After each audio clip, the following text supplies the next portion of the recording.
Okay, we're live. Hey, kiddo. Come here, kiddo. Hey, James. Thanks for joining the stream. Sorry we're late. We had a long but fun day. It's been super hot out, and Lana's been in heat. Lana's been in heat since last night. So I've been enjoying her extra affection. Hey, kiddo. Yeah. So yeah, today I worked late. I ended up taking Lana for a walk. Typically, I try to get that out of the way between like 6:30 and 7:30. Anyways, we did that, but I ended up having to run back to work, and that's why I'm a little bit late. Nonetheless, I didn't prepare for this week. Anyways, I felt like just doing this on the fly. Hey James, thanks for sticking around. Sorry we're so late. And yeah, so last night and yesterday I've been working on the cartridge, NES cartridge for the Transformers Mystery of Convoy game. I'm working on, of course, that game. And I have the paperwork here. Hey, unknown unpopular user. So that cartridge needs some extra design work because, like, I'm using something that's never been necessarily done before on the NES. Like, it's possible, and like it's been theoretical, and I think there's been like some off-brand NES game that's been made, like a non-licensed game. Hey Ninjatron, thanks for joining, Ninja Sensei. So yeah, I've been trying to figure out how to just program the circuitry. So already last week I've been talking about how I had that circuit diagram started, and we're almost ready to get that sent off and printed. But yeah, what's lacking is that new chip I want to integrate, which utilizes some extra program space, so I can add some programs. It's like RAM space. So enough with the kiddo here. Briefly, let me just show you what I want to just get into. So just some design notes and some specific things with regards to this RAM chip I want to add. So yeah, we'll talk about that in a minute. But first, let's get to some snacks, right? So if you don't know, I'm super fond of Psyduck. He is like my either first or second favorite Pokemon, aside from Meowth. And yeah, I had one of these before, but I forget what it tastes like, so I grabbed one again. That's exciting. And then I splurged on some really nice Japanese chocolate. Meiji is some really excellent high-end chocolate, and they had a Hello Kitty themed one. So I grabbed that. And yeah, let's have a hiss. Oh, that's exciting. Boom. Oh yeah, this is like a... Oh, is that grapefruit? Oh no, grapefruit is so vile.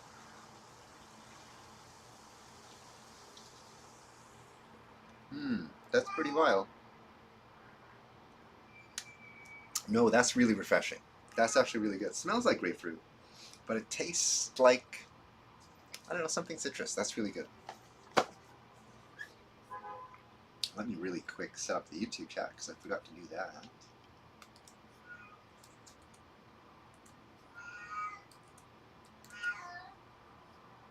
You like grapefruit? Oh, so vile. I can't believe that.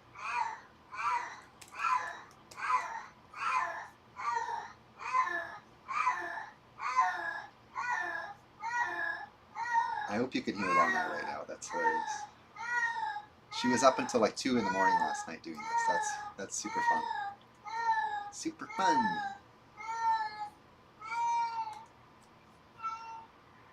Soda flavor. Yeah, soda flavor, but like it's very light. I guess like it's a very light citrus with an air of grapefruit.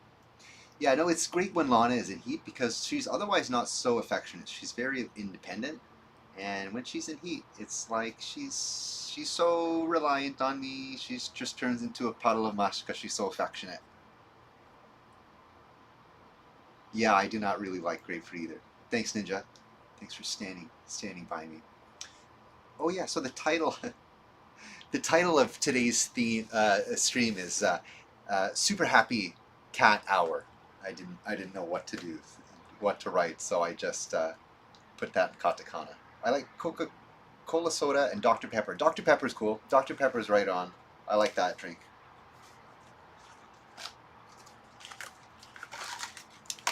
Grapefruit is so pungent. It is. It's so overwhelming. It's like it violates the senses. So I guess I should show you how this is opened, because it's the idea is like it opens like this, and you can close it for later and save it. So, oh, there's only 3 of them. They're quite substantial, these things. So maybe I'll take a bite of one. And okay, it has like instructions here. You have it with tea, I suppose. So what this is like a, okay, it's like a cream filled cookie. I mean, it's a pineapple Fanta now. This has become more easily available in Canada. Oh, there's cookies. Pineapple Fanta. Wow. I remember Fanta was like so hip because it's like a European drink. I remember first seeing it when I was in high school, and someone was like, "Yeah, that's a European. I saw it when I was in France." And I'm like, "Ooh la di da." I didn't say that, but everyone, I was thinking that.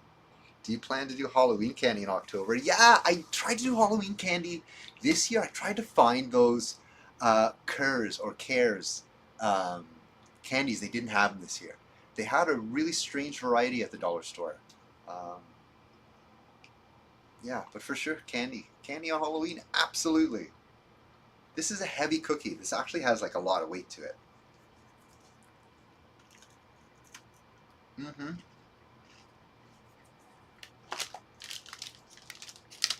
Very dry. Chocolate and strawberry, very good. And I can see why I would go with the tea. Not so much citrus soda. Right on. Try to do weird and novelty candy for October. Yeah. Like, I mean, what's cool about Halloween is that, like those Kir candies, those Kir taffy, whatever it is, we have some unique candies in Canada. Smarties is a popular one. To get a miniature box of Smarties up here. Maybe I'm mistaken, but I think Mars Bar is also Canadian. Maybe not. Yeah, Aero Bar is definitely Canadian. That's one of my favorites too. So mini Aero Bars is definitely a really fun one to get on Halloween. There's also Thrills Gum. Yeah, Thrills Gum, that purple gum. That's right. That brings me back memories. Okay, so I have a story about that. I remember in the 80s, Canada Dry had a drink they discontinued. It was called Wink Wink. I remember Wink. Yeah, that was good. I remember Wink. That was a really good drink. And then we also had a corner store called Winks, which I thought they were connected somehow when I was a kid. Yeah, that's really funny. Okay, Thrills Gum. I had a janitor in my public school, and he was just a chill guy. He just went about his day, and for some reason, like, I built a rapport with this guy, and no other student. Oh, I guess I don't know how I built a rapport with him, but like, yeah, I would say hi to him, and he would always offer me Thrills Gum. He always had a pack of Thrills Gum in his shirt pocket. So me and the janitor, and unfortunately, I forget his name. This was like I was in grade. What school was this? This was in Sudbury when I was growing up in public school, starting between grades 3 to 8, I guess. He wasn't there the whole time, I don't think. Maybe he was.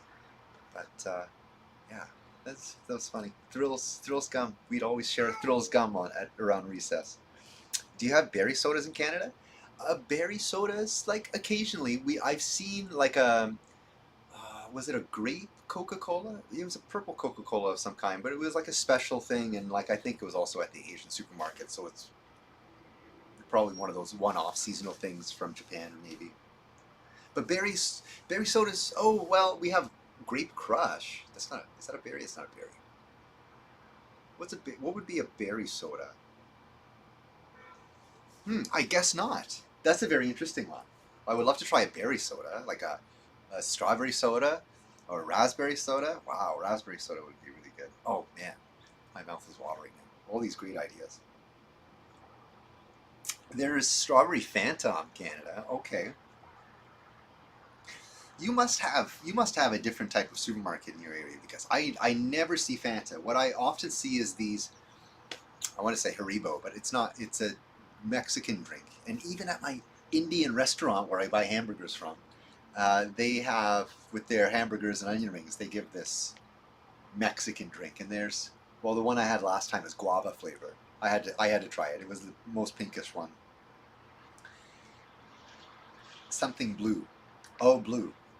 Well, you know, at the dollar store they have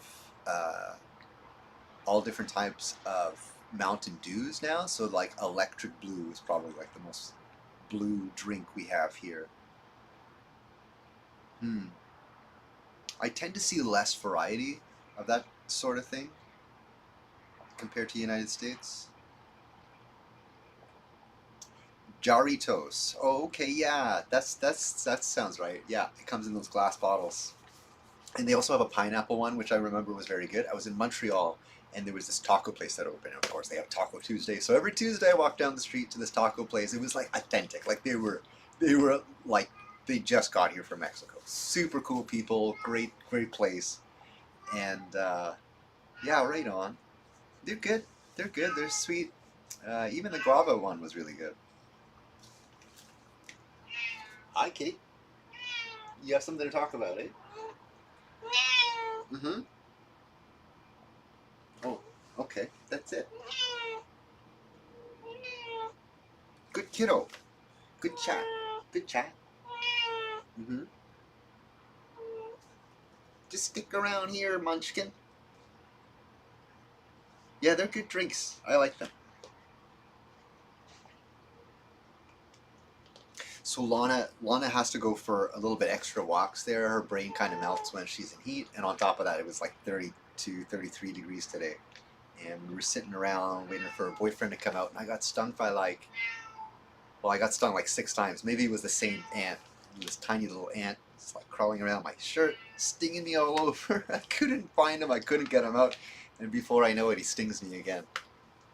That was fun. Always fun taking Lana for walks in the nature. Those ants aren't so bad. It stinks for maybe 30 minutes, and it's not a big deal. Ninja drank a blue raspberry sour Warheads flavor soda on your Twitch stream. Damn, that's a heavy flavor, man. It smelled like a raspberry bomb went off when I opened it. Nice. What the heck? Blue raspberry sour Warheads. That sounds delicious. I love anything blue raspberry. Never had a real blue raspberry. I'd love to try blue raspberry. I tried a crushed blue raspberry Sour Patch Kids flavor. Wow. Wow. I love Sour Patch Kids. Also, that must be really sour. Sweet. Man, those are cool drinks. Oh, and I thought I'm getting these cool Pokemon drinks. These are like mid-tier to your flavorful mouth parties you guys are talking about. Blue raspberry does not exist. Then why is everything flavored blue raspberry? It has to come from somewhere.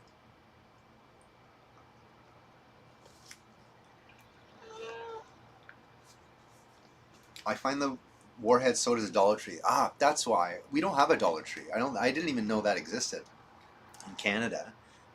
When I was in South Carolina a couple years ago, there was Dollar Tree there, and I'd go there all the time, pick up some snacks and all these different Mountain Dews they had. And yeah, and I remember hearing people talk about Dollar Trees.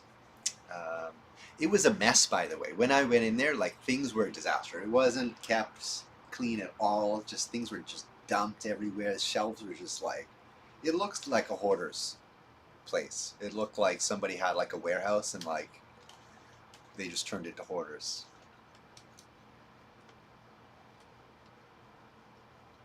I saw them too there in Ninjatron. Dollar Tree. I mean, I'd say I wish we had a Dollar Tree, but the Dollarama we have here is pretty good. It's huge. We have like 2 within like a kilometer radius of each other. And they have so much stuff there, it's crazy. You should try the worst foods and snacks on stream. That's a good idea. That's not a bad idea. I was at the Asian grocery store, and I'm thinking, I'm kind of running out of snacks to try over there. And I was looking at the mochi section, and man, I don't like mochi. It's like a delicacy snack over there. So I would love to try something that I don't like. Okay, great. Thank you for supporting that idea that I had. I was thinking about grabbing something I didn't like from Canada. Okay, cool, cool, cool. Yeah. Canadian snacks I don't like. I wonder if I had butter tarts on stream. Butter tarts is an excellent Canadian snack. In fact, a friend of mine owned a butter tart company. His family owned a butter tart company called Grandma's Butter Tarts, and those were the bomb. We would have so many of those. Every time he would come over, we would jam sometimes. Like we would hang out, but also like we play together in a band once in a while. He was an incredible Brian was an incredible musician. He was so talented, and I've never met a violinist except for his cousin Vivian, who was equally as talented. Those two are just incredible violinists, and I had the greatest opportunity to jam with them and perform with them. It was so much fun. Blue raspberries do exist. I thought so. But the reason why raspberry is blue is because the unused blue dye replaced a carcinogenic red coloring. Yeah. Okay, that makes sense.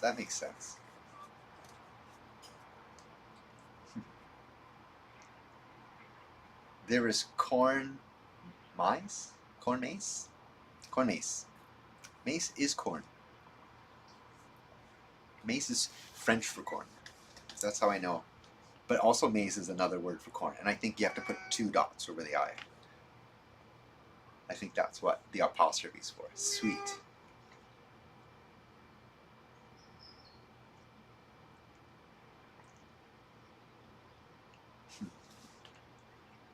So, yeah, this is really refreshing. I take back what I said about it being vile. It's actually really good. It tastes a little bit like a Pocari Sweat. A little bit less on the sweat flavor, and a little bit lighter on the citrus. That's the word I was looking for. So, I'm going to use this time to do some boring stuff I was going to do anyway. So I was going to work on this chip, and I had to get some ideas out to begin with. I wanted to also make it fun because I have somebody that's working with me. He's my intern, and I'm not paying him to do it, and he's just going to do it. So I'm going to write out, like, he's young, so he has no experience with NES cartridges, and neither did I before getting started on this game. So, yeah, I'd have to, like, kind of break it down a little bit for him. He already understands. He's the one that did the schematic of the circuit board I showed off last week.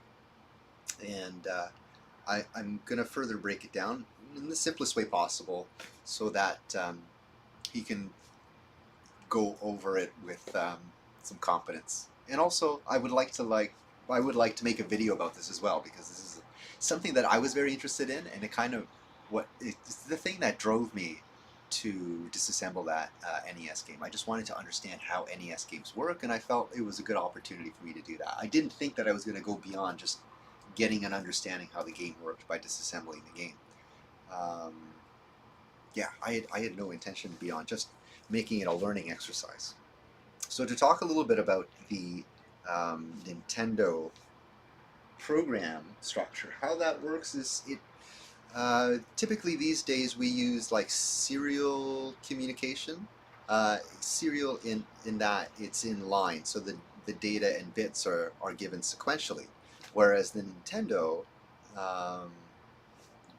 it's a lot faster, from what I understand, doing it this way, is that it uses parallel addressing. So you request an address with a number of bits simultaneously on a number of pins. That means you have to have a lot more pins on your chips and your circuit board. And then simultaneously the data from that address is given through a number of bits. So the way it would work on a Nintendo, they call it 8-bit, and the reason is that the data comes out in 8 bits. So there's 8 bits of data, and although there's 16 bits of addressing,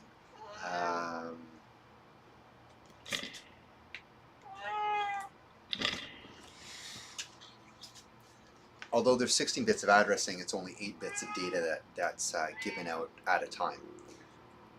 And the reason why you don't say, oh, it's 16-bit because it's 16-bit addressing is because, like, that's just memory space. It's not necessarily the size of the data that's being used at any given point in time.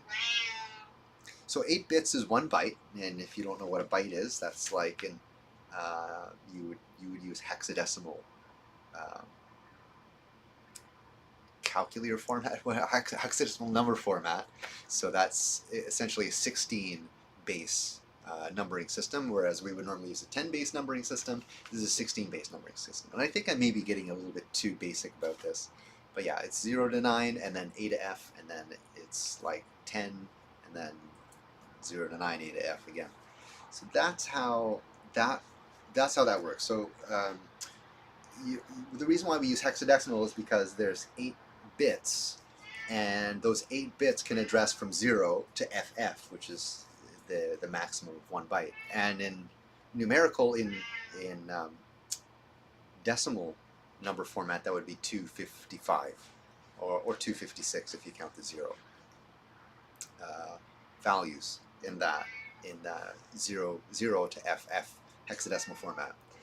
Okay, so given those basics, the Nintendo architecture has a maximum set of how many? Maybe I'll give Lana a second while I collect the thought here. Hey, kiddo. You okay? Come here. Hello. Come here. Right on. Right on. Okay, you're helping me. You're helping me. So, the addressing in the Nintendo has like specific addresses for where certain types of data is expected to be found. For example, at address 8000, that's where the program data is. At address 1000-ish, that's where the graphics data is located. Sorry, that's not so specific, but I just want to say that, like, these blocks are in specific areas. Now, what I'm dealing with this chip here is that there's a specific area, namely at the block 6000 to 7FFF. This is unused in the CN-ROM, which the original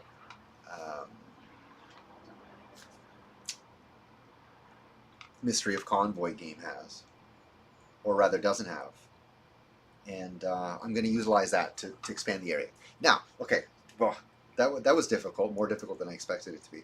So the problem now is, so I have to figure out how to address that space for the program ROM. Now, I'm trying to look at examples online because obviously if somebody's done it before, I'm just going to use their schematic. And if it exists in an original Nintendo game, you know, I could just grab the schematic of an original Nintendo game or just trace back where the circuit goes and then figure it out like that. But no game uses it like this. There is something called a game with the mapper GNROM. GNROM uses character RAM for the graphics data, and then the program ROM chips. ROM would be read-only memory and RAM would be random access memory. So at any given time, you could replace the graphics data with some other data that's stored on another ROM chip or wherever in the console or cartridge. And the reason for that is that there is a character ROM chip, and whenever it needs to change the graphics bank, it just swaps it into that character RAM space. Now, okay, great. It's used a similar. There has been an instance where a chip has been used before, but the pins are the chip is actually being used for the graphics data. In this case, I'm going to use a ROM chip, read-only memory, for the graphics data as it was in the original CN-ROM. This is the CN-ROM. but I'm going to use that RAM chip in the program data, which has never been used except for one instance. But I couldn't find out. I couldn't find the schematics, and I couldn't find a diagram of the circuit board, and I forget the name of the game. Maybe I'll bring it up in a second. Hi. So there has been talk about people doing it online, and from as far back as 15 years ago, but nobody seems to implemented that in any development kit. So I took what data there was online, and I'm trying to piece together exactly how that's supposed to be put together. Some of the information I found has been counterintuitive because I'm getting circuit diagrams that are telling me, well, it seems incorrect. So it seems like I'm going to have to start from scratch and make this up as I go. The interesting thing about addressing in parallel data is that you could use some of these pins, these bits. Each pin indicates a bit, whether it's high or low would indicate whether it's 0 or 1. So we could use some of these bits to activate another chip or enable another chip. For example, on the program ROM chip, if I address to something in the range of 8000 to FFFF, that's a large 32 kilobyte space. I set address pin number 15, which is the 16th pin, which is essentially the highest bit in a 16-bit address. If I address to that, then I could set a ROM select pin. Well, I could read what the ROM select pin says, and if it's addressed to that range, then I could do something. I could change a bank, for example, and that's exactly how the CN-ROM originally worked. The Mystery of Convoy game originally worked. Is in order to change the program ROM banks, it addressed to bank 8000 to 8003. So, if, for example, if I wrote to value 8000 or address 8000, it would change to graphics bank 0, and if I wrote to address 8003, it would change to graphics bank 3. Sorry I don't have any visuals. I feel like this definitely deserves some visuals, and maybe someday soon that I'll put that in a better digestible video and upload that. So given that, I could use this ROM select chip. Now let me just...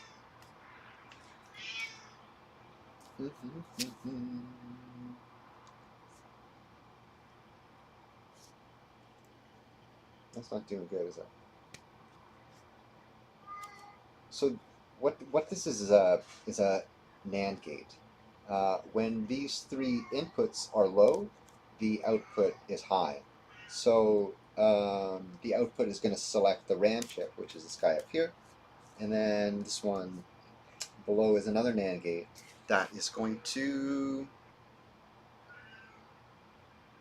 turn off the ROM, presumably. So like instead of reading from the program ROM, I'll be reading from the program RAM, and that's when it's addressing to a certain location. So that's what I have left to figure out. So the difference is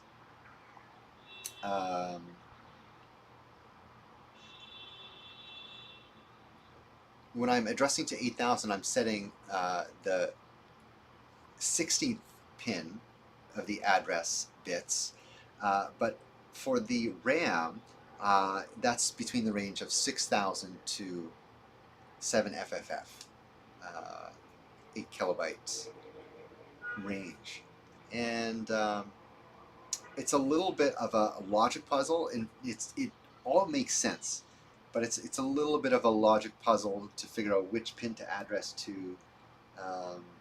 Essentially, this is what a logic circuit is called. Like this is computer logic. Like it's addressing things high, it's addressing things low. When something is high, it does something specific, versus when it's low, it does the converse.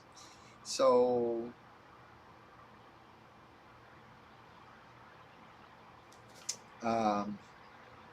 let's talk about the ROM. Okay, so the ROM select, like I mentioned, if I'm addressing to value 8000 to 7FFF, you should add for the game that uses the narrator from G1 Cartoon or ads. Oh, Vince Corelli. Oh, that would be so good. I would love that. Vince Corelli is amazing. Yeah, I met him. He's a really cool guy. Very cool guy. First time I met him, it was like the end of the night. I think it was on Sunday night at the end of TFCon in Toronto. And he was white, but he was still a pleasant guy. And from what I understand, he was partying up all night the night before. So I really appreciate how much time he spends for his fans. It is the year 2005. How can I say this? It is the year 2010. Ultra Magnus has found Optimus dead. Yes. Definitely would love to do Vince Corelli thing for the game. Oh man, you know what? This week there was a video stream done by Kaze, this guy who does the Super Mario 64 NES disassembly. I think I mentioned him last week. He made like a clip video, like a 45-minute long clip video of like upcoming ROM hacks and like homebrews and things like that. And I knew about it, and I knew about it because he posted that just around TFCon, and I was going to make a commercial and add that to the stream so that I can get advertised. It was a live stream, so it was premiered. I think just after it finished, it got 35,000 views. So man, that would have been some great exposure. I missed out on that. But yeah, definitely going to do an ad. I did a voiceover for an ad already. I think I put it on my YouTube channel. If not, I'll post it. I'll find it and post it. I did a voiceover for an ad, but I didn't do like the video yet. So yeah, for sure. I'll use that, and then maybe I'll do another one with the Vince Corelli type voiceover. Very, very cool stuff. Very actiony 80s stuff. I love his voice. And he did the commercial voiceovers in some of them too, eh? Yeah, that's something I really need to do. It's a little bit of marketing, and I want to punch out. I want to get things solid with the programming and development first. I feel like I got to do one thing before the other.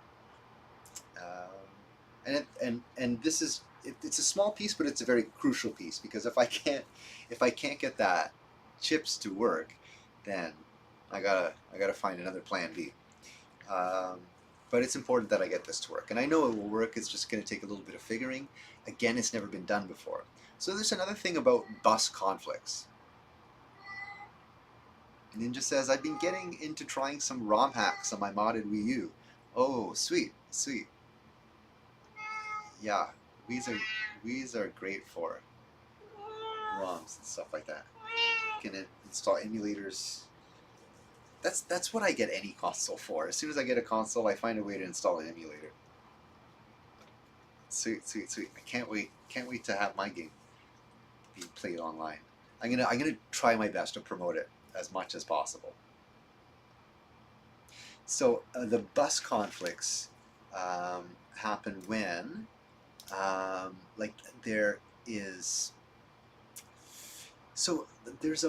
what a bus would mean is like there's a common set of circuits that address different things, and it addresses towards the program data, and it addresses towards the graphics data, kind of on the same lines.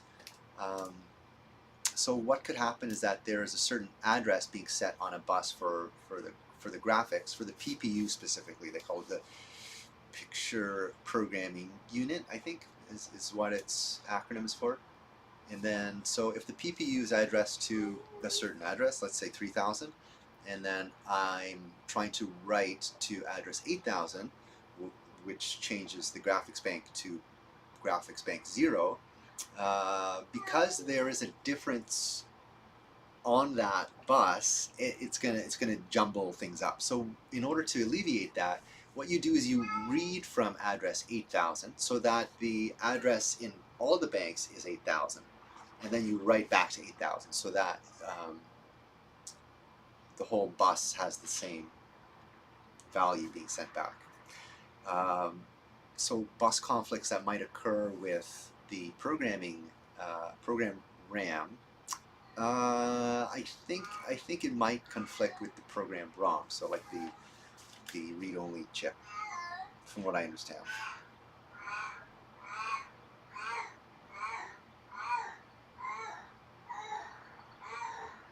So on top of that, that needs to be figured out and looked into more, which I'm probably going to do tonight. I don't think I could do it right now on stream with a lot of going like this.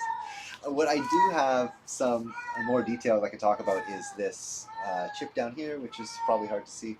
It is the essentially it's the mapper chip for the regular CN-ROM cartridge, and what that mapper chip is for is it addresses the different banks on the graphics chip. So the graphics ROM chip has a total of 32 kilobytes, but it's only using 8 kilobytes at a time, because that's the size of the graphics data on the NES console.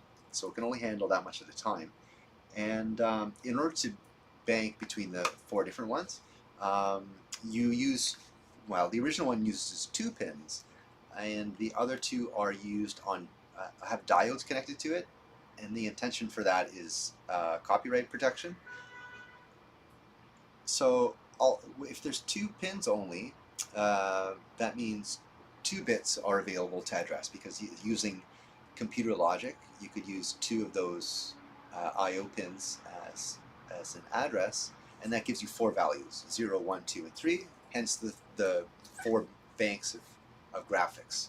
So if I'm using the additional 2 pins, then that gives me a total of 16 banks, right? Because that's 4 bits, which gives me 0 to F. That's 16 banks. So that's how I'm able to expand the amount of data I have. I'm actually just going to use the larger ROM space of the character ROM to store additional character ROM as well as program data, which that program data is going to be utilized on the fly using the RAM chip. So that it's a little bit of a mess. But it's definitely going to work. It's super innovative way. People have been talking about it for years, and nobody has really implemented it. But I definitely have a use for it, and the programming, I've already done the programming specifically for it.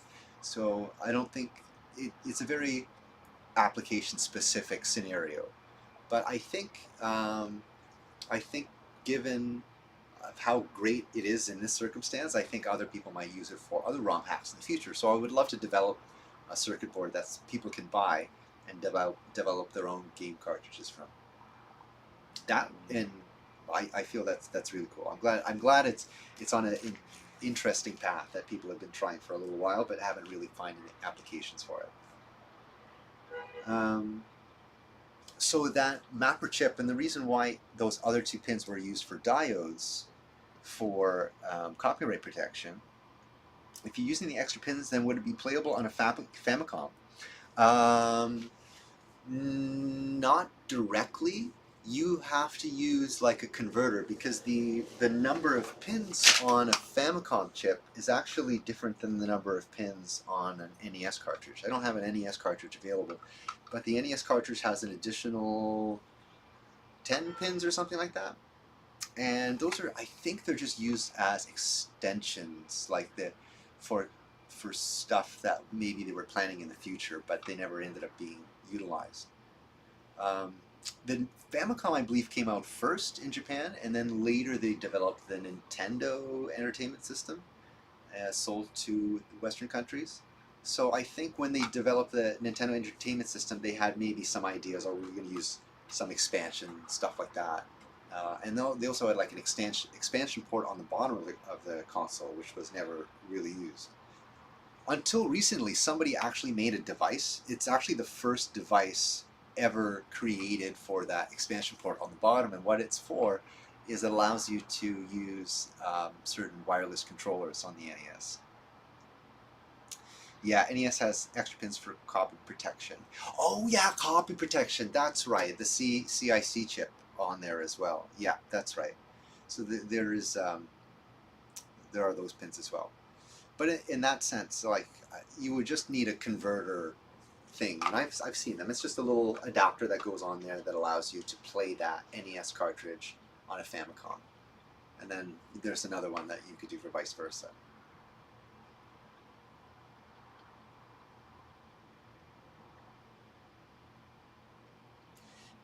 Yeah. So if I'm using extra pins, okay, so I'm not going out of the realm of what is already available on the pinouts here. I'm just using some things that weren't used before. I think there's only a couple of pins that I'm using that weren't used before, which is the ROM and RAM select pin. And then there's a pin, I think it's address pin 14.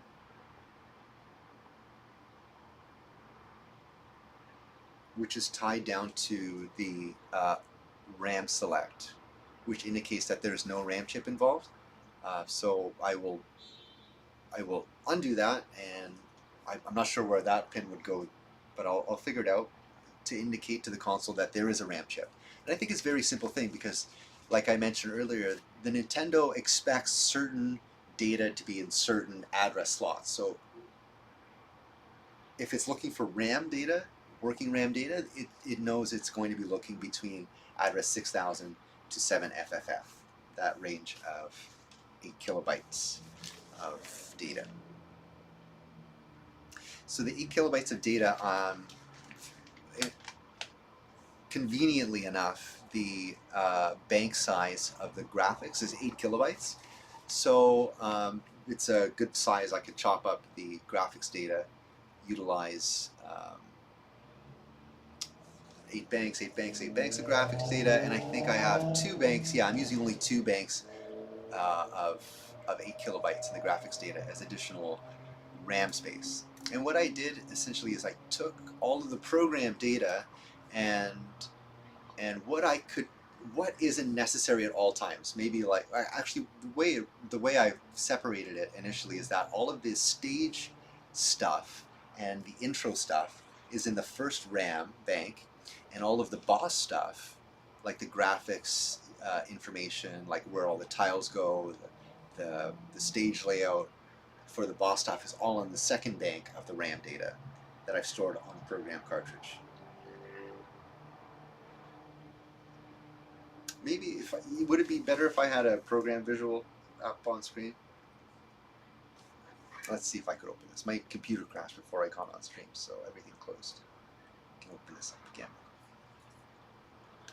And so again, nobody's done it like this before, and programming for Nintendo, it's a little bit overly cumbersome. It's really, it must have been incredibly difficult back in the day because you'd have to like take the time to write it to a chip, an actual physical chip, run the chip with a debugger, and like have interrupts. I don't know if you can like do interrupts on the fly, because as a chip goes through the code, it just goes through the code unless you have an interrupt programmed into it. So if you're debugging a program on an actual chip, you'd have to put the debug code in the code onto a physical chip to be able to test it out. Like you couldn't like interrupt the code externally. It would have to be programmed. It would have to be incorporated in the program.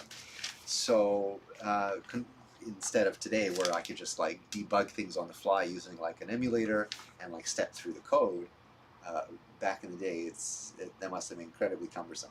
So likewise, still programming, it's not fully integrated in modern programming software. So there is some plugins I could use to easily take some code that I've written and then spit it out into an NES file. But I'm doing something a little bit different with the RAM. So let me pull up the screen here.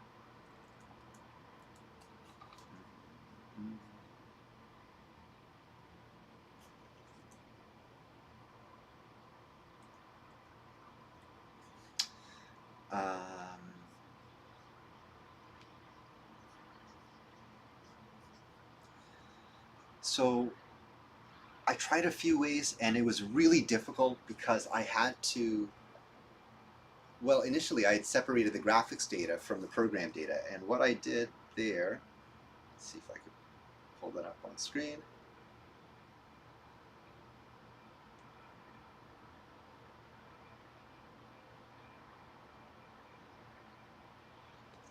Maybe if I search for something, there we go. That's exactly what I was looking for. So the character information is supposed to be found here, and that's all in one file, the character ROM. So what I've done is I've put 16 minus 2 banks, because those are, well, no, 4 minus 2, 4 minus 4, because I gave myself an additional 2 banks. No, I think I took that back, and I'm using those additional 2 banks. So yeah, I have 14 banks of graphics data, and I have 2 banks of RAM data. And for some reason, RAM is termed BSS here. I forget the reason why. So what does it say here? These BSS RAM banks are just to get the addressing correct, because we are sending these banks to 6F1000 to 7FFF. That's the address of the RAM that the Nintendo expects when needed. This is acting as our extra storage space for tables of audio, backgrounds, meta tiles, sprites, and more. Each BSS section maps to 6000 so that each section can be used independently when needed. This is really important. I'm counting these banks backwards, starting with 0F. So I guess this is bank 1, segment BSS. That is going to be at the bank program, not program, the graphics data bank F. Let me briefly go back to the comments. Okay.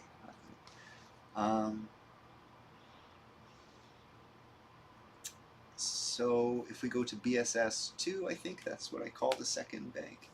Yeah, BSS2 is the second bank of RAM data, and this is where the boss data starts. So what's really cool is that this segment, BSS2 and BSS, all address to starting at 6000, which is exactly where I need it to be. And why is that important? That's important because let's say I have like a routine in here somewhere. Not even, like, I don't even have to have a routine. Like, these addresses are at a specific address. This how do you call it? This tag is at a specific address within that RAM data. So let's say it's at value, this says D1, so that's nonsensical because it's going to be between 6000 and 7FFF. Initially, before I took it out from the original space, it was there. So let's say it's at value 6000, 1D0 to 6353. Then anytime something in the program is going to ask for something in this data table, Magnus Wind's rod, it's going to be looking at exactly starting at 61D0. So the reason why it's important that whatever is in BSS is addressed to that range of values, and BSS2 is addressed to that range of values is because when I swap banks, then it's going to be, they're all swapping to that range again. Before I did that, I had to do a really hacky way and do it manually, which was incredibly complicated. But now I'm able to do it within program. So when I compile this, automatically that RAM goes to the character slots where it needs to be. So how I've structured it here is the character data is first, and that's, like I mentioned, 14 banks of 8 kilobytes. And then I have 2 banks of RAM space, which are also 8 kilobytes. That fills up the full 16 kilobytes of graphics data I'm going to use.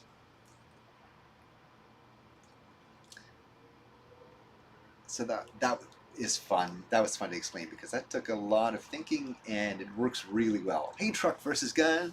All this tech talk, I'm feeling lost. I know it's going to be one of those streams. It's one of those streams tonight. I've been in the mode of doing the logic circuit diagram for this cartridge that I'm working on. That it's all in my brain. I was literally dreaming about it last night because I went to sleep working on it. about this mapper chip for the graphics data, if I add one additional pin, then I would get an additional 16, like I would double that amount of graphical banks. And I was thinking about maybe replacing this original chip with something with at least 5 pins. I'm sure it doesn't. There's not one with 5 pins. I'm sure if I'm going to find one, it's going to have 8 pins, which means I have a whole ton of graphics banks I could use. But I think I would rather just use an additional 16 if I need. At this point in time, I don't need any additional space. I've actually been really efficient on how much graphic space I'm using. James, yeah, thanks for sticking around, James. It's 10 o'clock already. Have a good night. Oh, Impactor! Hey, Impactor Productions, how are you, man? Good to see you. Glad you're here, dude. How's it been? Huh. So I'm doing some programming talk about that video game that I'm working on, a Nintendo game.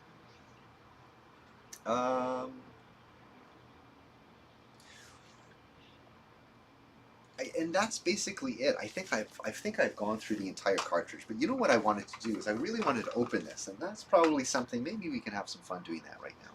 I wanted to open this cartridge because I took some pictures, but I think I stored those pictures on a computer.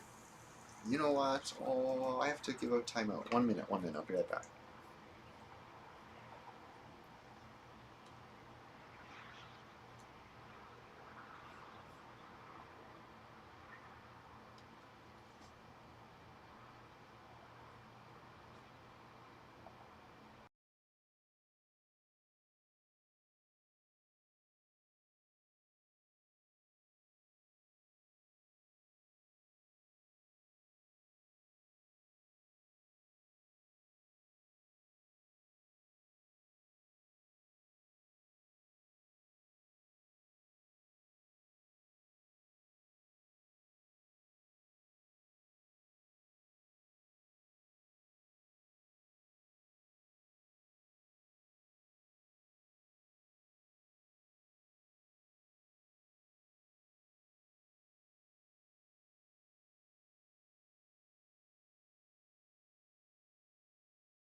Okay.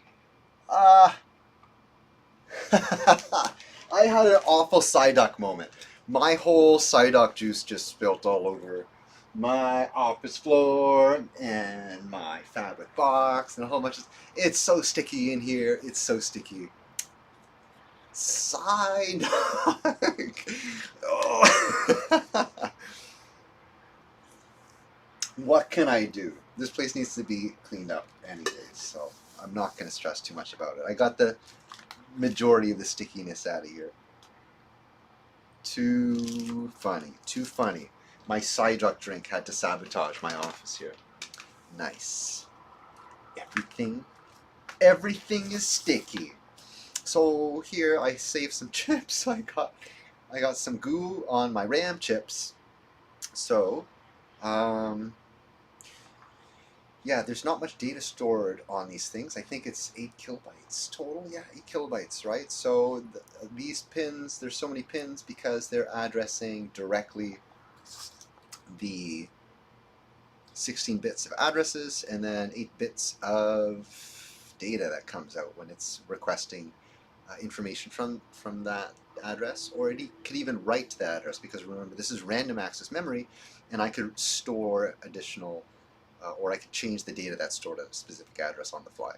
I'm good. Just woke up from my nap. Got some more stop motion work done. I just got Cyberverse Rack and Ruin. Oh, Cyberverse Rack and Ruin to scale to my custom Rack and Ruin. Nice, nice.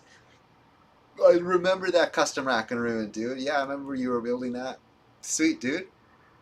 Yeah, Impactor, man. That's awesome. So glad to hear that you're still keeping up with that. And like all the time, like this Impactor is so solid at making stop motions. Like he's got it down to the frame, and the explosions and the sound effects, which is totally important. I was wondering what happened. Yeah, Psyduck moment. My whole juice went all over the place. Sorry, I had to run and at least like, you know, wet mop it before it gets like that stickiness. Like it's gonna end me. But the rest I could take care of after that. I've got to do a solid cleaning in this office, anyways. I would show you the office, but it's a disaster. It's kind of embarrassing. Kind of embarrassing. It's really not so bad considering like what I'm doing. Is everything has a purpose for being here. It's just all over the place. Yeah, there's a lot of electronics work stuff. When I do a cleanup, maybe next week, I'll do an office tour because that's a much needed thing to do. I was planning on doing it this week, but I never had the chance. Appointments got canceled, and I had to redo a few things this week. All in all, it was a good week. Can't complain. Can't complain. Things could be worse. Things could be worse. So, where was I? What was I talking about? Oh yeah, I wanted to open this cartridge. You know, good thing I had this in my hands at the time because that's where it was sitting. This was sitting right next to where that juice was. So, thank goodness I had this in my hands when that event happened. Here we go. So this is what I need to open it, I believe. I'm going to use a clamp. But I'm going to look up real quickly online just so I don't damage it. I want to figure out exactly where I got to squeeze. So, how to open Famicom cartridge. Should be common knowledge. So here's some images. Let me share what I'm looking at here. Display capture. Maybe I can do this. Can I do this?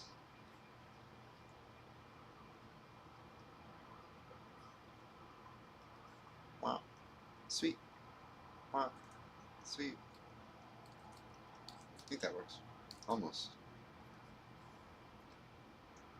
There, it's better if I look this way, right? Right on. Okay, so first squeeze the release the black metal trigger hanging down between the two pincers. What? And open the gap enough to get your Famicom cart in with wise. Okay, maybe this is using a special tool. Famicom or Super Famicom.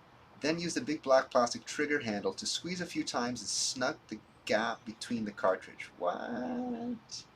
What? Yeah, there are no screws on these cartridges, so you just gotta squeeze it into a certain place. So this guy is squeezing at the bottom, is he? Squeezing at the bottom on the front. Okay. Okay. Now what does it look like inside there? So that is... what is that? That's a Super Famicom card.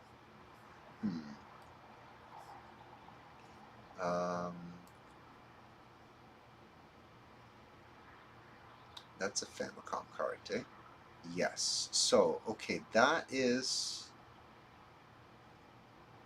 well, that means the clips are there, right? On the that must be the front, which it is because that angle is there. And the clip is right there. So I have like maybe a centimeter in. Oh, you know, in fact, I kind of see there's a little bit of a coloration difference, maybe. Maybe it's some lines there. Right, so there's probably, I think that might be injection mold lines, right? Because the thickness is different in that area. So I think I could visually see where I need to squeeze. But the problem is the thickness, maybe let me go back here. Thickness is so small.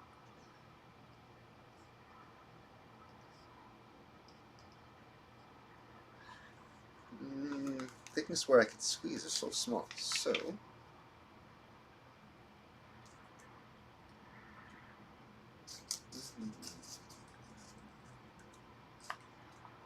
Why should Brenda Spencer be let out of prison? Oh no! What is Brenda Spencer? What the heck? I'm releasing a stop motion battle tomorrow, so when you're live, if you want, you could share it. Okay, cool. You the clamp on it. He's using the clamps! He's using the clamps!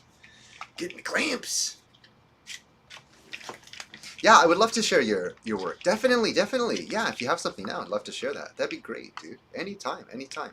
So, I'm going to try and squeeze this in that specific area.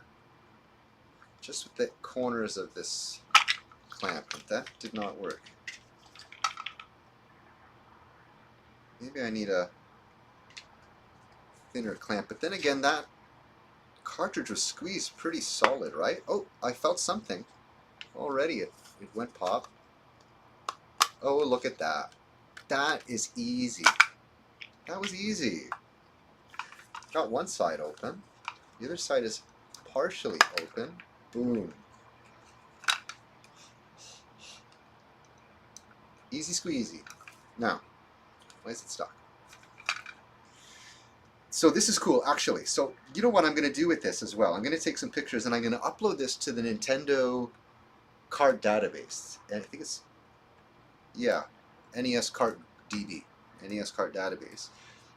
Because on the NES card database, they have the incorrect images of the Mystery of Convoy cartridge. So let me just go to that right now. We'll talk about NES card DB, Mystery of Convoy.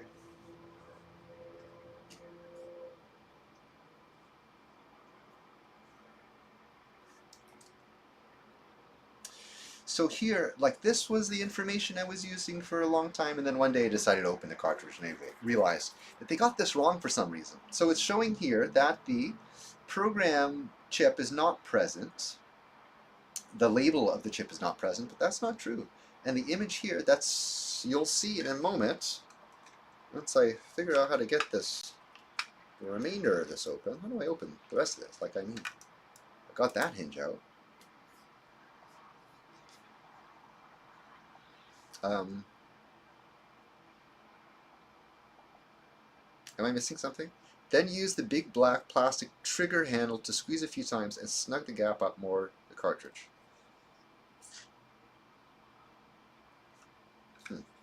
Not sure what I'm missing here. I take apart consumer products for my day job, so I should be able to open this. Well, I'll tell you what, I think I could just take it out like that. Boom. Yeah. Okay, I'm not going to stress it more than I need to. So there is the cartridge. I hope that's visible. Let me see. Not really.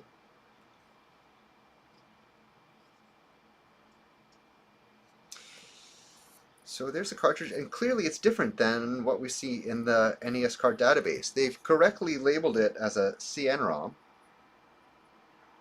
I'm going to do me a favor and focus, camera.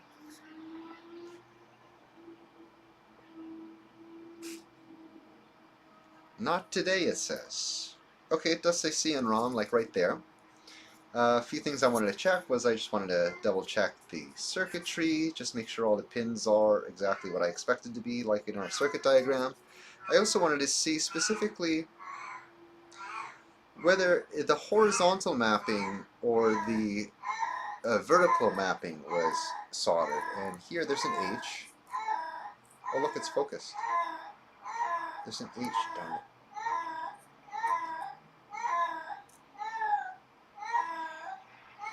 Oh, you got it.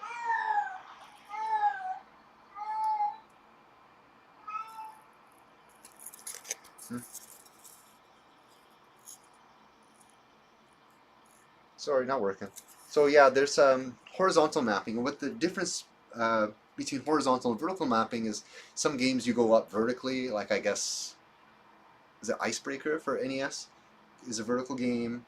There's like some of those helicopter shooting games, like Gradius type of games. Those are vertical scrolling games. And then you have horizontal scrolling like Super Mario or Mega Man and stuff like that. And what that does is just like the mapping of those chips. Lost my notepad. Did I lose my notepad? No, it's here. So just like the mapping of the address pins here, if I address to a certain location, like between 8,000 to whatever, I can change a bank on the character ROM using the program data. So just like that, that's what the horizontal and vertical things do. So when you solder one down, you're holding it at a certain address. So the way it works is like the address space between, I think it's 2000 and 3FFF. That's right, yeah. Between 2000 and 3FF is the name tables. The name tables are like what the background sprites are. So that includes the tiles that's going to be addressed to the graphics bank. So what background tile is going to be at that location on screen. And then you have the attribute data, which is stored at the very end of that whole bank between 2000 to 3FFF. I think it's between, well, it's at the end of the 3FFF section. And that's gonna tell it, well, what color palette it's using. So you have up to 4 color palettes at a time. And so the horizontal scrolling would like take the bottom left. There's 4 screens. So if you're scrolling horizontally, it's vertical mirroring, right? Because the left and right screens are different, but the top and one are the same. And then if it's horizontal mirroring, it's the left and right are mirrored, and the top and bottom are different. In this game, The Mystery of Convoy, there is both horizontal and vertical scrolling, but it is hardwired for horizontal scrolling. The way the vertical scrolling works on the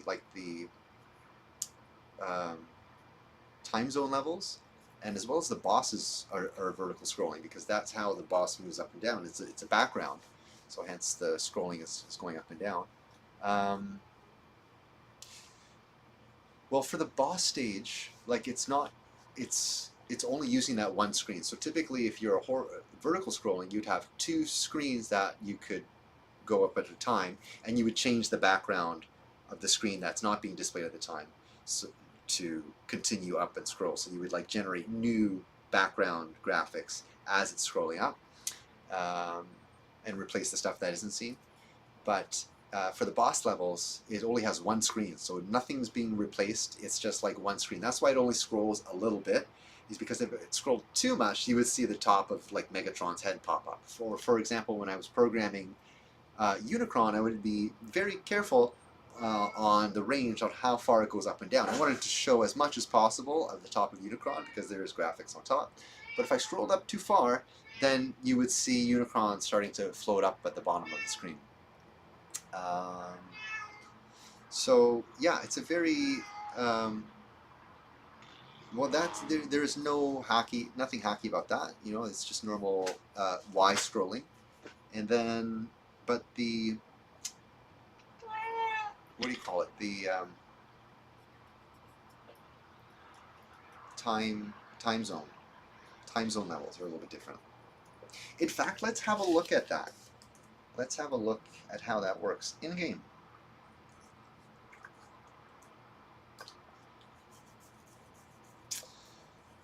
Well, now just realizing I have a stop motion you could watch once you're done with that cool stuff.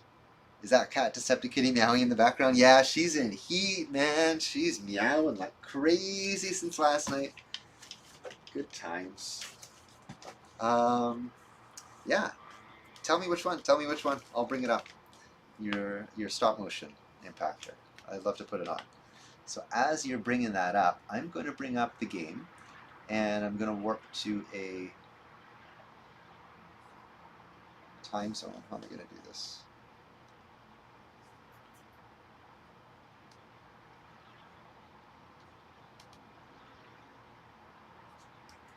Can I share the screen and make that work?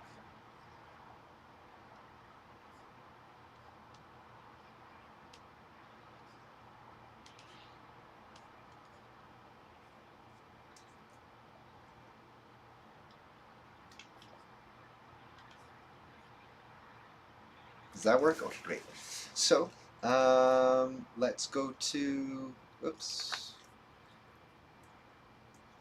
Let's go to level 3, which is a time zone, and then we're also going to bring up our PPU viewer, which is the graphics data. So on the left panel here we have the sprite tiles, and on the right we have the background tiles. So these are all the tiles at any given time the background can use, and the one on the left are the ones the sprites can use.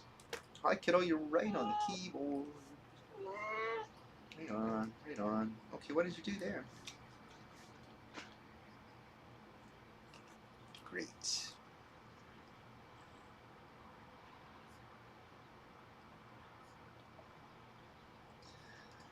Okay, and now we'll bring up, well, let me get to the level. We'll bring up the PPU, no, the name, we have the PPU viewer. Now we'll bring up the name table viewer, and as you can see, what I mentioned earlier, this is the vertical mirroring stuff here. Put it here for now. So this has a left and right scroll, and if I reset and we watch this PPU viewer, like that bar was scrolling left because that's we started on this screen here on the right frame, and then we scroll to the left, right? So this is, I think this is what's vertical mirroring, right? Because you're mirroring the vertical stuff and you're scrolling horizontally. Here again, he's in a level, and as you can see, the stuff that's off screen is being generated for new data, right? And using very little code, I was able to do reverse scrolling as well. So basically this is generating the graphics, background graphics to the left of where the player is. Now there's that scroll. So let's get to World 3. Maybe if I select World 3, Stage 3, and I'll bring this name table viewer here. Here you can see we have some graphics artifacts on the left side. That's interesting. Oh, you know what that is? That's completely off screen. So that's like above the screen. So that's not even being seen at all, which is interesting. So here we are, Time Tunnel 3. And yeah, we do have vertical mirroring. So this is still as if we were doing horizontal scrolling. So what's happening is like, it's just the same screen duplicated over and over and over and over again. It doesn't seem like it's one screen over and over again, but it is.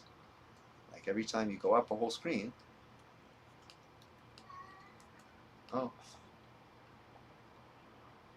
Right, so there's the section there, the opening mouth. There's another opening mouth. But the enemies are in different places, so that's what gives it the illusion that it's maybe different scrolling up. So that's like that's pretty cool that they included a vertical scrolling stage in a cartridge that's designed to do horizontal scrolling. Okay, let's defeat him real quick. And so there is a hex. There's a value in the RAM, 22, which is the state, and if I'm on a certain level and I tell it to do something, I can either die or skip the level, for example. So I think it's value 40. Yeah, 40 completes the level. So I wanted to get to this boat, which is scrolling up and down, as you could see, and that line, horizontal line, that's the scroll place, right? So as you can see, it's not going to scroll too much, because if it scrolls too much, you're going to see the nemesis scrolling in from the bottom of the screen. So if it scrolls up too high, you'll see it come from the bottom because it's not using horizontal mirroring. It's not meant to do vertical scrolling. It only has one screen up and down.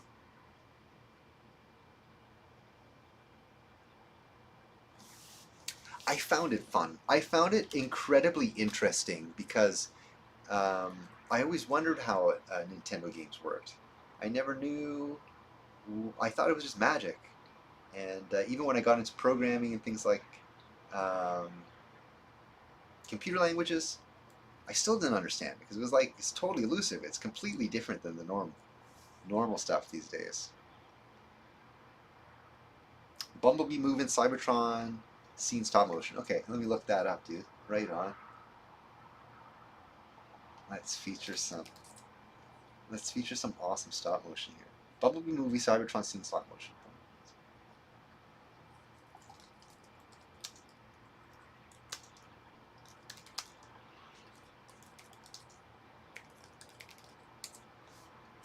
Sweet.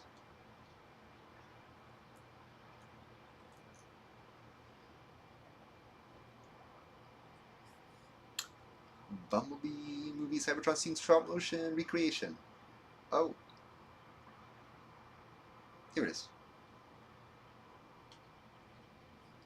Sweet. Okay, one sec. Let me set this up. Stop playing.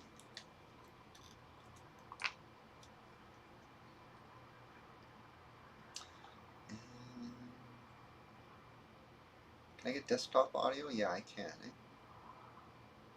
Let's hope it doesn't clip. Oh, let me fix this.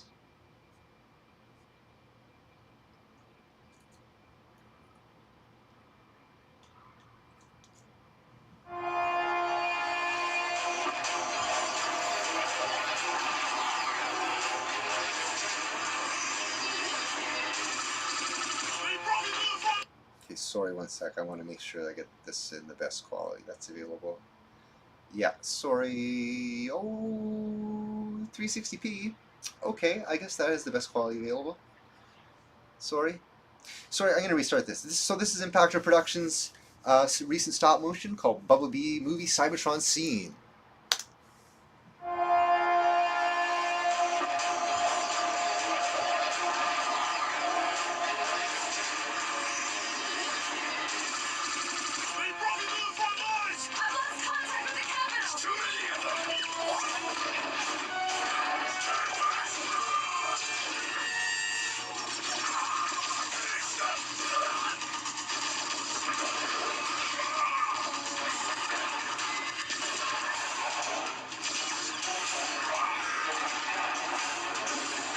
Where's B-127?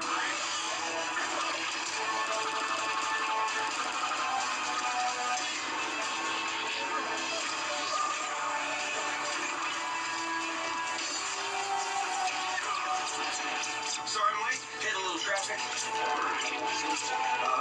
Optimus. Decepticons. Attack! Autobots, fall back! Get to the tower! Destroy the monster. Let none escape.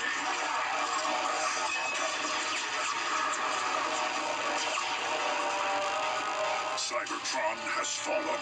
Get to the escape pods. There are other Autobots scattered across the galaxy.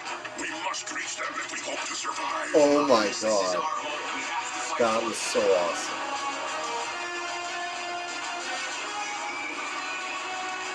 We will fight on, but we must find refuge first. I found a planet that's well hidden. Earth.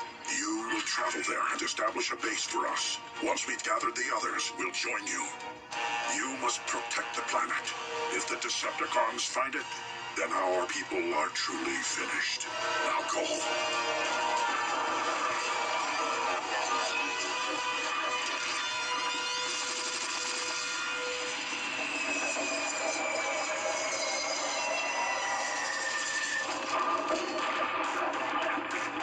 Good luck, soldier. I'll buy you some time. Oh my god! Holy cow! Oh man!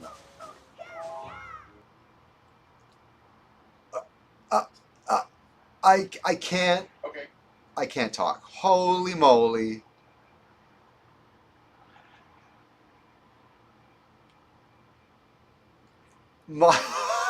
My face was melting the whole time. That was incredible. The everything was so great. Yo, this guy does it on a tablet. I don't know how he does it. He doesn't even have a computer. He doesn't have a solid station. He does it on the one tablet. He records it, he edits it, he does it down on all one device. I can't believe it. So like the clear plastic cups where the Seekers are coming down on, that was so awesome. I love that. And then like, of course, like your use of background is like the cardboard boxes of the toys. That's so amazing. And then when the Autobots went in and like it flipped around, like that was great. That was intense. Wasn't that amazing? I love it. That was okay. Face melted. Amazing work. Amazing work. Holy moly. Unreal. Unreal. There's like the only thing that's holding you back is production money in Pactor. Yo man. Yo man. Yeah. If you had some funding behind you, man. Could you have your own show, like TV show, like literally like syndicated? So you do this so often. You make enough content that yeah, you could definitely sell that for real. Make a lot of money off of that, and or at least get a lot of ad revenue. Feel free to check out a few more. I will. It's been a while since I caught up on some of your videos, and I love the way your style has developed. It's very excellent, to see that, and really cool how you're using like I don't know what you're using to paint with, but you're using like some overlays of like freehand stuff. That was cool for the blast shots and the explosions. Fun stuff. Good to see something different every now and then. And then yeah, next week if you have more, yeah, your Rack and Ruin, we're gonna show that one off too. That'd be cool. Love to see that. Check out Tam's Raid on Red Base on one stop motion fight. Oh, Tarn's Raid. Red like Tam. Yeah, my vision goes when I'm running out of energy.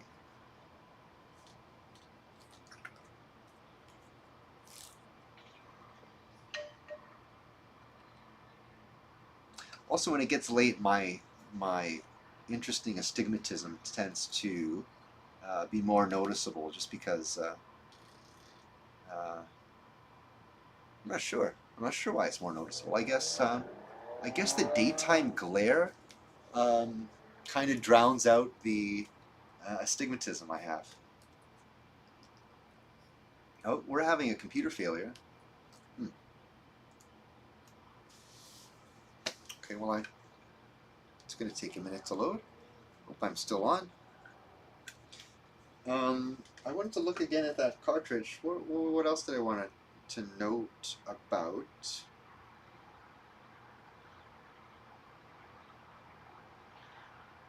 Yeah, I want to note something else about this, because this is a little bit egregious. Here we go. So as I mentioned, the mapper chip. So this is the mapper chip up here for the character ROM, which is down here. It tells which 8 kilobyte bank of the total 32 kilobytes in here to use at any given time. And the way that's done is just to have selected a certain number of these pins high. And then so the mapper chip, yeah, it has 4 pins addressable, but 2 of those are used for a diode for copyright protection. And as you can see, there are no diodes there. So that copyright protection feature is completely gone unused on this version of the cartridge. Oh, to tell you the truth, when I touch it, it feels like they're there. Oh, there are pins there. There are pins there. It's possible somebody has cut that off, is it? Not sure. You know what? It's very possible somebody cut off those pins. Why they might have done that, cut off those diodes, is maybe they actually took a rip of the cartridge. That's very possible. I do have another cartridge of this game, and I wonder if I should open that up to see what that's like inside. A couple of more features that I wanted to look at when I opened this up is I wanted to see along the edge here what the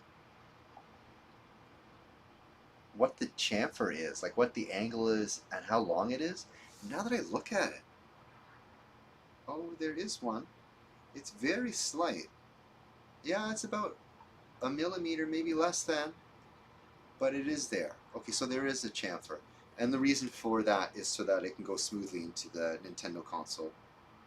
You can see this was used a lot. The gold contacts there on the top, they were like worn out quite a bit.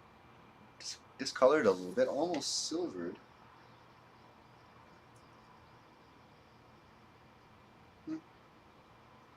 Maybe that's just grit, not really silver. I guess that's a little bit of dirt. And what's interesting is that they're all gold. These are all gold contacts. They're really hard gold. You see, these days it's very expensive to manufacture. I'm going to try and figure out a way around that. I have a few ideas. And there's these little nubs pointing up on the end. And that's all to do with the process of gold plating this thing. So the ones that I'm going to have also going to have those gold nubs, but likely they're going to end up in the middle of those pins there. So yeah, they took out those diodes probably to read it, and the reason why those diodes are there, what happens is, if you're reading the wrong bank in here, right, if you select the wrong bank over here, that diode is going to fizzle out, and the cartridge is going to be unplayable because it's going to be locked to a bank that's probably non-existent. So that happens when you're addressing one of those banks that's addressed on these two pins. So provided you know that it's like the first two pins, which you could physically see if you opened up a cartridge and see it. But let's say you didn't. Let's say you left it in there and you were just reading it from just like plugging the cartridge in without looking at the circuit board.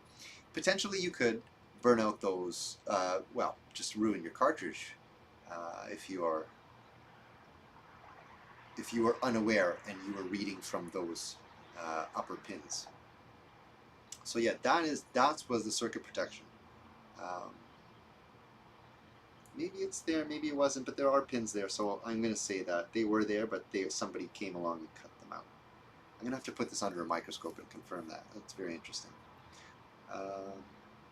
Very clean cartridge otherwise.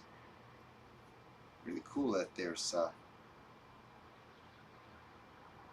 such good condition on the inside. It looks brand new, everything inside, like the circuit, the chips, the writing, everything.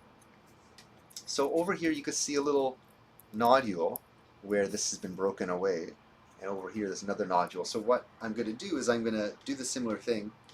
I'm going to get a big circuit board with a ton of these printed on it, and I'm just going to have little breakaway points so that when I get the one board, it's instead of having like 20 boards, it's one big board with 20 of these small things in there. I'm going to break it up myself, and in that way I can save actually a substantial amount of money when getting these circuit boards done. Also, I'm going to approach PCBWay for like a sponsorship to maybe see that maybe they could pay for that whole project to begin with, at least to get it started.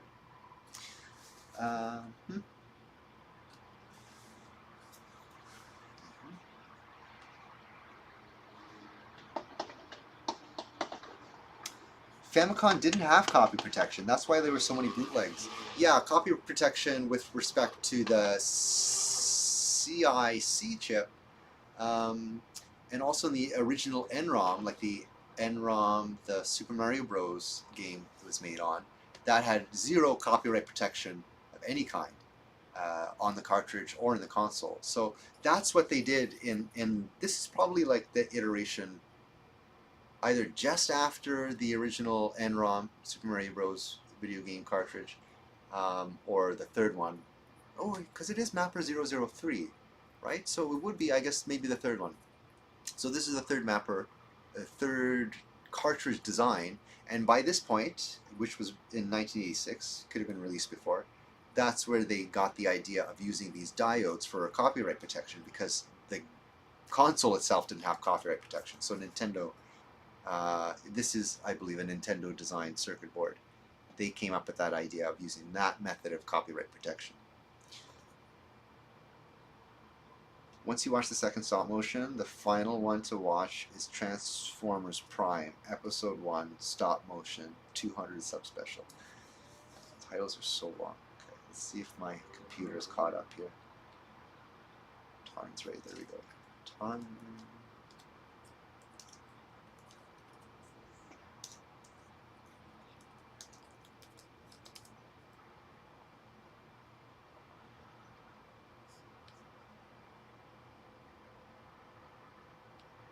Okay, I got it.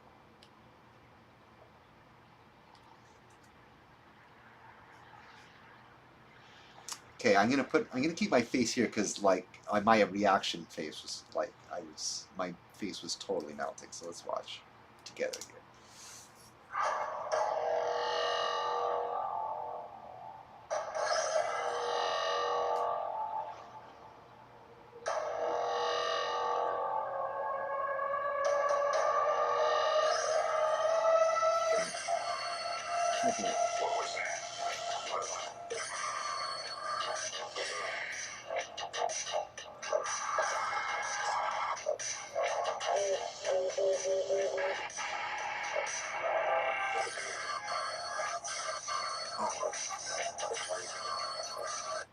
Sick, sick. I love that. I love that disappearing act there. That's cool.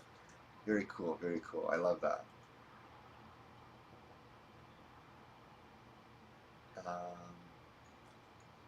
What am I looking for here? Oh yeah, what was the other name of that? Episode 1 stop motion, 200 subspecial. Okay, let's see. Let's just go to your channel. Let's see what else you got up here. 347 subs. Are you going to do 350 subspecial? That's an arbitrary number. Maybe 400 subspecial.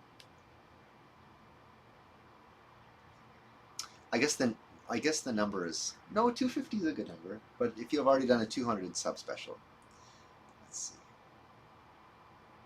How long ago did you hit 200 subs? A long time ago. Here it is, 5 months ago.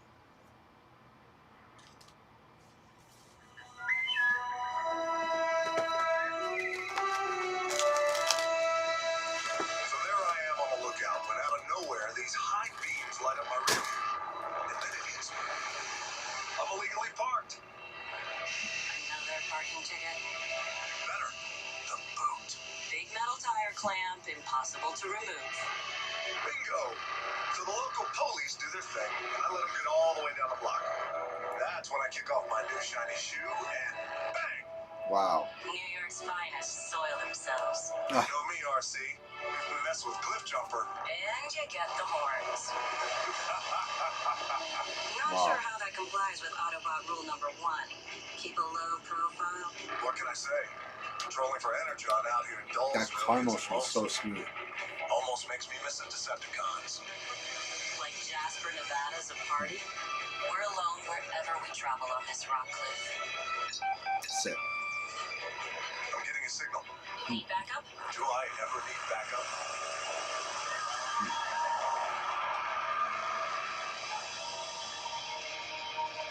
I just found a whole lot of Energon.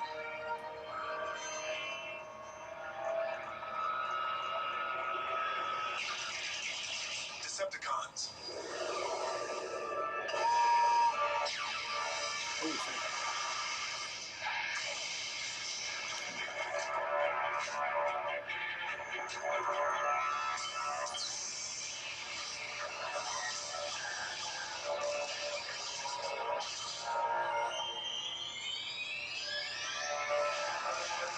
RC, about that backup. Sick.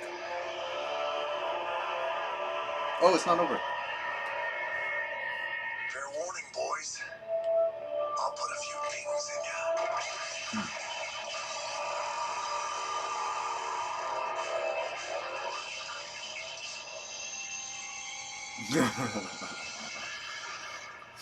The ceiling light.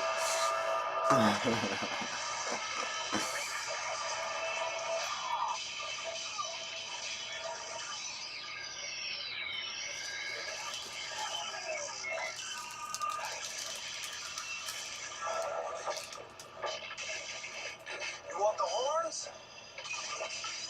Got 'em.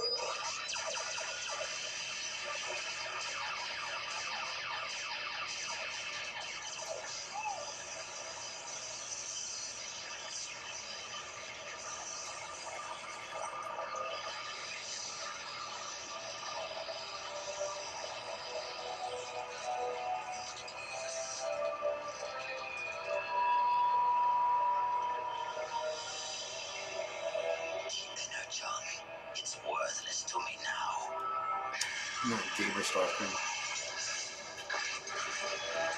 I like your use of these Viacom figures here. Scream. It's been a while. So, where's your master? Never mind him.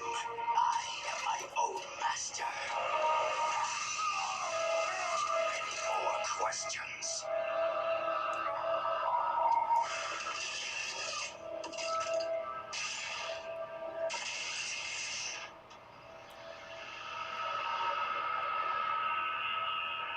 Clean it up. Not. I'm not.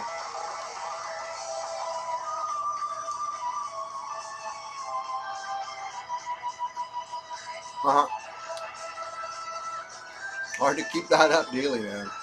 That's a lot of work. You're solid. You can do it though. Like you can do it. The way you work, man, you punch these things out real quick. Work a rule, bro. Awesome. Man, that was a good first episode.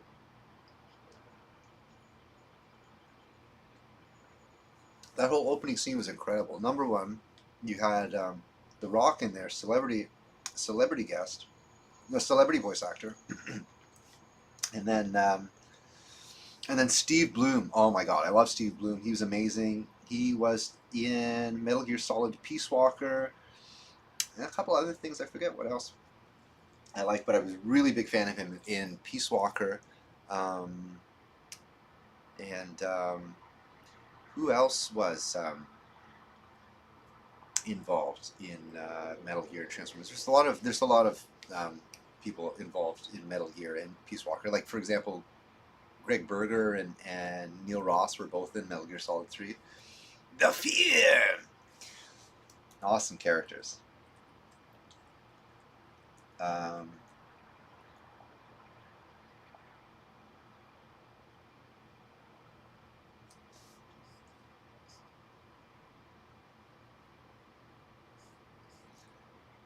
The Fear. Yeah, really cool. I love the special effects you did with like the pen art, the freehand pen art. Very cool stuff. I love it. I love it. Good stuff, man. Yeah, heavy episode. Starscream just kills off The Rock in the first episode. Really crazy.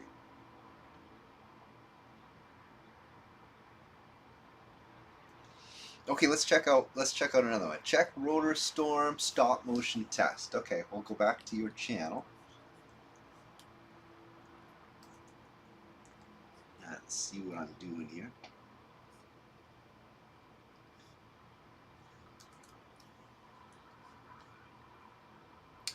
Rotor Storm. Maybe if I just search Rotor. Here it is.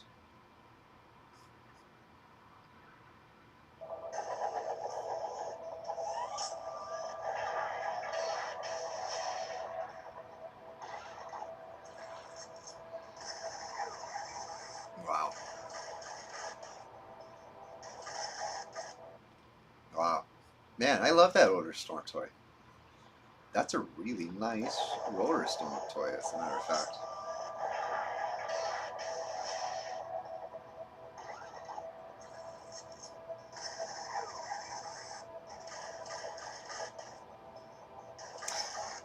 Wow, that's cool. The only thing it's missing, not the video, the toy, it's got that like clear plastic on its windshield. It needs light piped eyes just to match that era of like G2 figures, or like, what would you call those? Like Machine Wars, around that time of G1 Toys era. Very cool, very cool. Love it.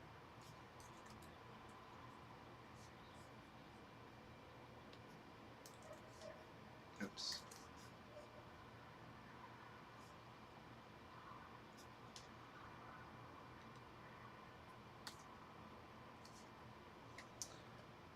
Right on. Good stuff. So tonight, what I'm going to be doing, after I clean up this whole soda mess, oh goodness, after I clean up the soda mess, I am going to finish up my circuit diagram for the RAM chip that I'm including, because it's really important I get this done, and as soon as I can get this done, I can move on to other things, like finish the programming of the game, finish the cutscenes, finish the storyline, finish some artwork, finish the contacts I gotta do for the help I need on this game, because I can't do this alone. Like, this is a big project. Yeah, it's possible I could do it alone, but I am no Impactor Productions anymore. I am no Spring Chicken. No Surrey Dilly. Flint Dilly. So, yeah. One thing at a time, though.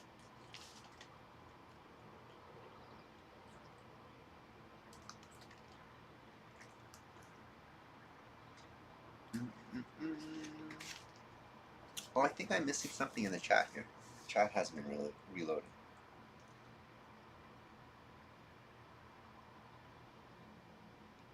Alright, here we go. Steve Bloom did Rescue Bots, Heatwave, and Wolverine in the show Wolverine and the X-Men. Oh!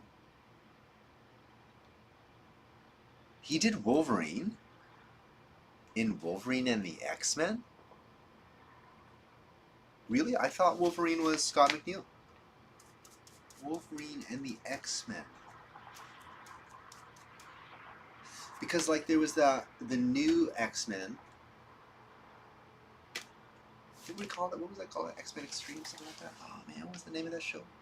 Where Scott McNeil was Wolverine. X-Men... McNeil? Oh. He was on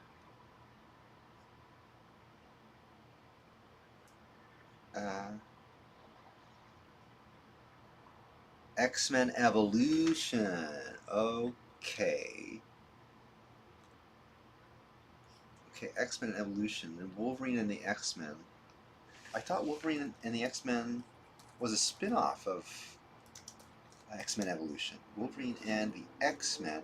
So let me just really quick see. 4 seasons from 2000 to 2003 was X-Men Evolution. So Wolverine and the X-Men was 2009. Okay, 2009. So yeah, big time gap there. Good 6-year time gap. To be honest, I don't remember watching Wolverine and the X-Men. I'm not sure even if I did watch Wolverine and the X-Men. I am a huge X-Men fan. Huge X-Men fan. I will not shy away from watching any X-Men content, no matter how ridiculously silly it is. X-Men is just the greatest. Like, Pride of the X-Men, I love it. I'd watch that a million times. Partially because there's a lot of nostalgic appeal for that for me. A lot of good times watching that with my friends. Such a good show. Especially with Australian Wolverine. And lo and behold, we get an actual Australian Wolverine, Scott McNeil. Forget Hugh Jackman. Scott McNeil is the original Australian Wolverine. Oh, wait a sec. What came out first? I think Scott McNeil, right? When did the X-Men movie come out? 2001, right? That came out after Spider-Man.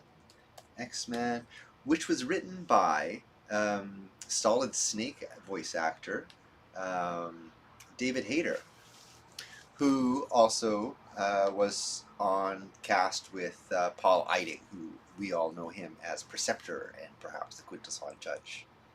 He played Colonel Campbell in Metal Gear Solid. Okay, so yeah, X-Men came out in 2000. So same year as X-Men Evolution, I guess. Interesting. So Hugh Jackman and Scott McNeil. 2 Australian, authentically Australian. Well, actually, Scott McNeil, you know, he says he's Canadian, which is cool. Although he's born in Australia. He's Canadian. He's Canadian bound. No. His home base is Canada. X-Men Evolution had the Canadian cast. Oh, they were a Canadian cast? Get out. I didn't know they were all Canadian. Wolverine and the X-Men came later. I see. I could have just read the comments. Could have asked Ninja. I'm right now, Impactor says, I'm right now starting to collect X-Men action figures, but my main team I'm collecting is the X-Factor guys. Okay, cool. Cool, yeah, Forge is a really cool character. X-Force is a really cool comic. Forge is a really brilliant guy, and he had a really good story arc. And I wish there was more of Forge in X-Men comics. Although I could have read more X-Factor comics. Scott has a big Duck Dynasty beard now. No! A Duck Dynasty beard. That's hilarious. I don't remember that show. I used to watch that all the time, actually. Yeah. Was that on Showcase? Was that Showcase show? That's funny.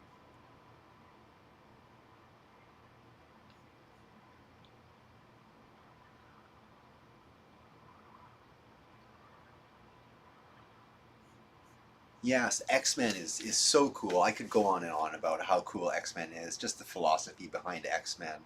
Um, like they're kids on the surface. A&E. Okay, cool. Yeah, I remember that channel.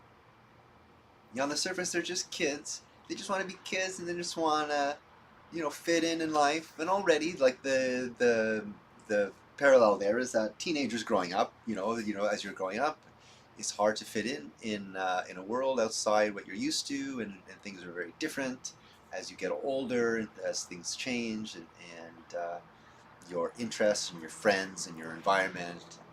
It's all very new and very fresh.